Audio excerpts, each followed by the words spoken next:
নিরাপত্তার দরকার ছিল। ক্যাম্পাসে বাইরের টোকাইরা এসে আমাদেরকে মেরে গেছে, তখন পুলিশ কোথায় ছিল? তখন তারা কেউ ছিল না। আমাদের বুকের উপরে গুলি চালিয়েছে, তখন কোথায় ছিল? এখন আমরা শান্তিপূর্ণ অবস্থান করতেছি, আমরা কি সন্ত্রাসী? আমাদের হাতে কি কোনো কিছু আছে? আমরা হলে ফিরে যাচ্ছিলাম, আমাদেরকে আটকাইছে, যাওয়া লাগবে না, যেতে দিব না। এটা কি ধরনের বাহাত্রামি? এটা কি ফাইজলামি চলছে আমাদের সাথে? আমরা তো হলেই যাওয়া ধরছি, আমরা কি এখানে মারামারি করতেছি? না, আমাদের কাছে কোনো অস্ত্র আছে। সব কিছু পারে সাধারণ শিক্ষার্থীদের জন্য। যারা সন্ত্রাসী, যারা কুলাঙ্গার, তাদের সাথে কিছু করতে পারে না, তখন তারা পুতুল হয়ে দাঁড়ায় থাকে। পুলিশ বলতে চাচ্ছে যে এখানে দাঁড়ায় থাকতে হবে বা ঘুরে যাইতে হবে, হলে যাওয়া যাবে না, হলে প্রবেশ নিষিদ্ধ। এখন আমাদের হল হচ্ছে এইখানে, আমরা কিভাবে যাব? শামসুন্নাহার হল। যেহেতু এই সিন্ডিকেটে আমাদের কোনো শিক্ষার্থী ছিল না, তাদের থেকে কোনো মতামত নেওয়া হয় নাই, কোনো ধরনের পরিকল্পনা ছাড়াই আজকে ওনারা সিন্ডিকেটে সিদ্ধান্ত নিছে যে শিক্ষার্থীদেরকে হল ছাড়তে হবে, ক্যাম্পাস ছাড়তে হবে। কেন আমাদেরকে হল ছাড়তে হবে? হল আমাদের দ্বিতীয় বাসস্থান, এখানে আমরা থাকবো। বললেই তো হয় না আমরা এখান থেকে চলে যাবো। আমরা কোথায় যাব? এখান থেকে কোথায় যাব আমরা?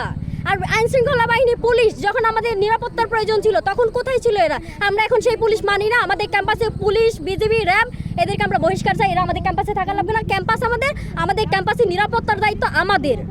যখন আমাদের প্রয়োজন ছিল নিরাপত্তার, যখন দিতে পারিনি, তখন আমরা এখন আর চাই না ওদের। আমরা চাই না যে আমাদের হল অকারণে বন্ধ হয়ে যাক, এজন্য আমরা এসেছি। আমরা এখানে অবস্থান নিতে এসেছিলাম, আমরা শান্তিপূর্ণ অবস্থান নিয়েছি এবং এখন আমরা আমাদের হলে ফিরে যাচ্ছি। আমাদেরকে হলে যাওয়ার রাস্তা আমাদের ব্লক করে রেখে দিয়েছে।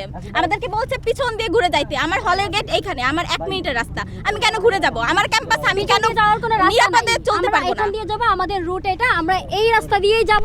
আমরা যখন এখানে যাইতে চাচ্ছিলাম, ওনারা আমাদেরকে বাধা দিয়েছে, এখান দিয়ে যাওয়া যাবে না, কর্তৃপক্ষের নির্দেশ। আর আমরা কিসের কর্তৃপক্ষের নির্দেশ? আপনি যে কোশ্চেন উপর গুলি চালানো হয় তখন কর্তৃপক্ষ কোথায় থাকে? কোথায় থাকে? আমাদের ছেলেদের উপরে, আমাদের সাধারণ শিক্ষার্থীদের উপরে হামলা করা হয়েছিল।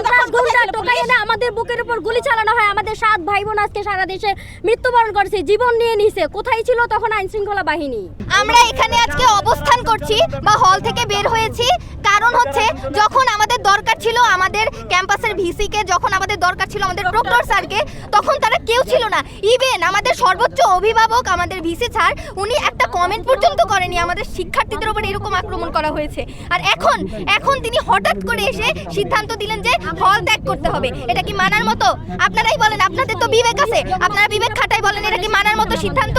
আমাদের কি মানা উচিত হবে? আমাদের রাইট কোথায়? আমরা পড়াশোনা করতে পারতেছি না ঠিকমতো, আমাদের এই কদিন ঘুম হচ্ছে না ঠিকমতো। উনি তখন কোথায় ছিলেন? উনি তো ঠিকই নিশ্চিন্তে ঘুমাইছে। না ঘুমাইলে তো উনি একটা না একটা বক্তব্য দিত। আর আজকে হঠাৎ করে এসে বলতেছে যে হল ছাড়ো 6টার মধ্যে। বললেই কি হল ছাড়া যায়? আমাদের পূর্ব প্রস্তুতির দরকার নেই? আর আমরা হল ছাড়বই কেন? আমাদের অবস্থানের কারণ হচ্ছে মূলত এইটা। দেশ বিদেশের সর্বশেষ সংবাদ সবার আগে জানতে ক্লিক করুন risingbeauty.com। প্রতি মুহূর্তের খবর অনলাইনে।